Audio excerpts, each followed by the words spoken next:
Hi, I'm Diane Neubauer. I wanted to share what I've done with Chinese with my fourth grade exploratory class to start the year off on a really great foot. I have also done the same thing with my fifth and sixth graders, but with a little bit of a faster pace because they all had some Chinese last year. So these fourth graders are brand new. They've never seen or heard any Chinese as far as I know. A couple of them have heard ni hao before, but that's about it. So many of them come in with a little bit of a fear factor as well.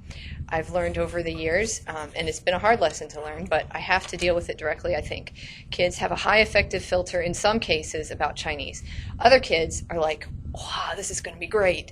But that is definitely not every child in the room when I have every child in fourth grade in my class. So I have to deal with that affective filter. First, I did that by inviting them the first class period. I started it out open-ended and I said, so, you're learning some Chinese. What do you think about that? And I just kind of looked at them slowly and waited to hear some responses. And the first couple were really positive. But one said awesome, one said cool, and I said, I think it's cool too. But I've heard, and I'm looking at my classroom, on the video it's going to look weird, but I've heard that some kids start taking Chinese and they think maybe this is going to be really hard, or they don't know anything about how Chinese works or how it sounds, and so they're a little bit worried about that. Are any of you kind of more like that? And I got 3, 4, 5 maybe little kids like this. I said, great, I'm so glad to know that now, because I can show you some things that you can do during class to help your brain get Chinese. I really believe that your brain is able to learn Chinese. And if you do these things, it's going to be easier and faster and you're going to enjoy it more.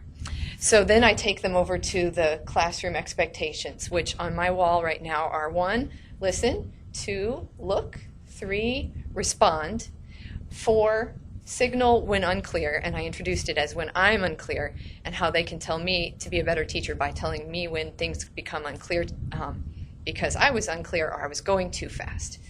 And then 5 is respect others, mostly thinking of don't talk over. 6 is positive attitude, so believing that I'm going to enjoy this, I can do this, that kind of thing helps a tremendous amount. So behind me on the screen here is the thing that I used in, it was actually the second class period. If I had more time with them, this all would have flowed all together. So I would have had this off until I was ready to actually use it. And I have my pointer chopsticks. And I started off doing what I'm going to call circling with names. Somebody just tried to walk in my room.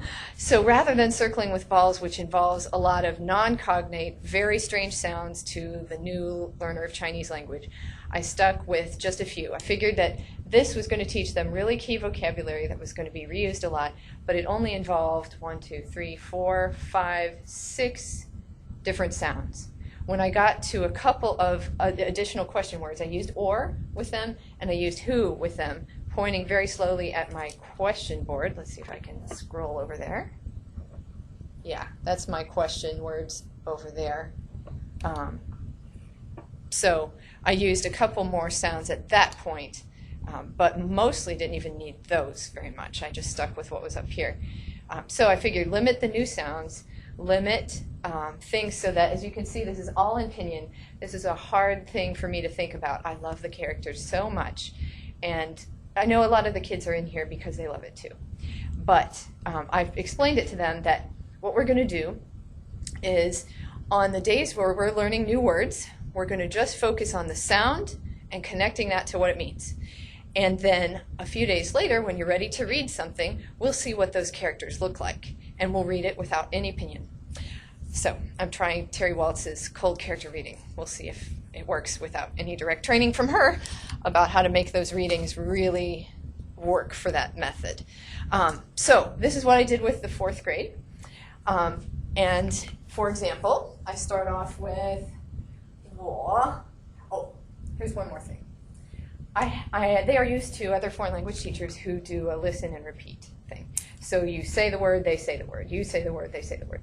So I had to tell them, rather than repeating after me, what I'm interested in you doing is participating in a conversation with me. So you want to listen and think about what I mean. So follow where I'm pointing, and it's going to show you in English what I mean. So then they still repeat after me, but after the first full sentence, they kind of get it, and they go like, oh, okay. I had taught them that to respond to a new fact, they should say, oh. So I started off, 我是 Mrs. Newbow. And then I'm nodding, and if I don't hear them go, oh, then I start. And then they get it, and they feel like, oh, this is goofy and weird already. And so then I can go on to other circling questions in English. For example, am I Mrs. Neubauer? Am I their homeroom teacher's name? Am I a name of a child in the classroom? Oh, right, I'm Mrs. Neubauer. Am I Mrs. Neubauer? Oh, yes, I'm Mrs. Neubauer.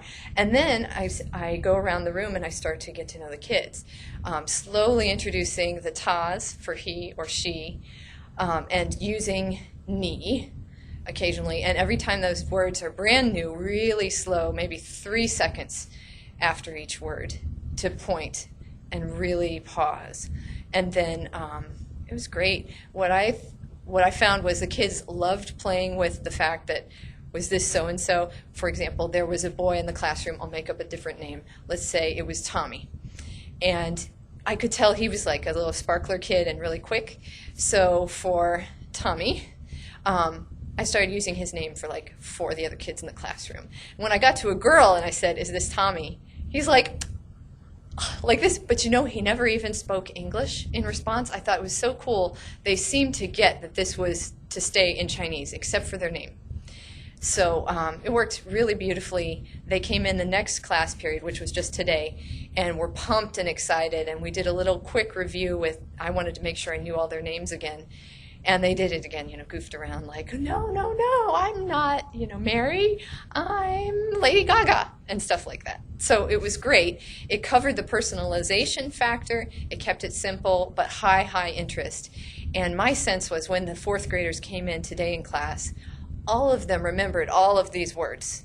They could not yet put the questions together into a sentence.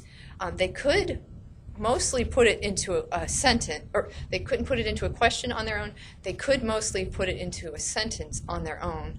And with a little bit of coaching where I pointed to which words to say for each question, I would say 2/3 of them are comfortably making full sentence questions after about a half hour of Chinese. They sound great.